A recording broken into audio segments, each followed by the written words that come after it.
one too to make it delicious. This one, the vegetable to make us healthy. Now I'm preparing the water for you.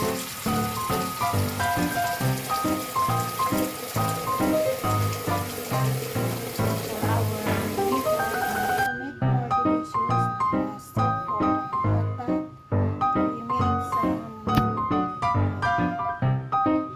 mixed herb.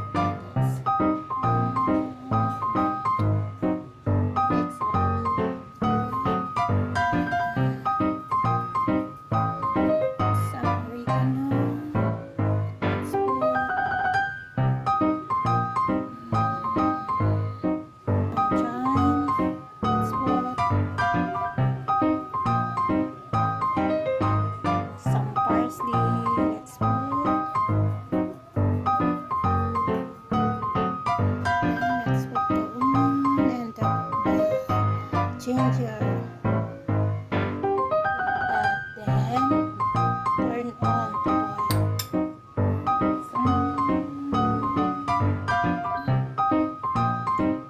Then later on, if the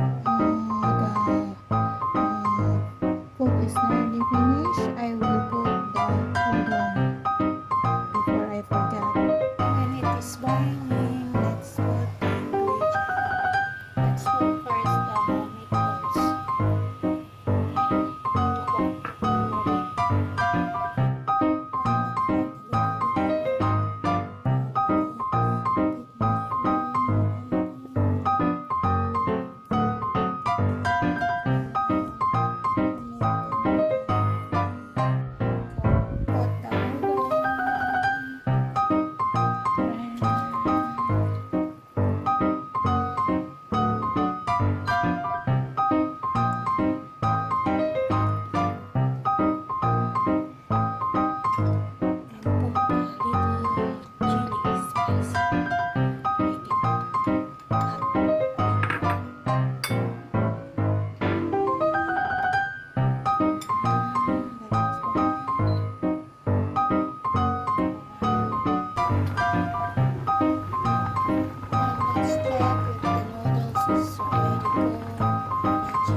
Serve now my simple Simi Hot Pot.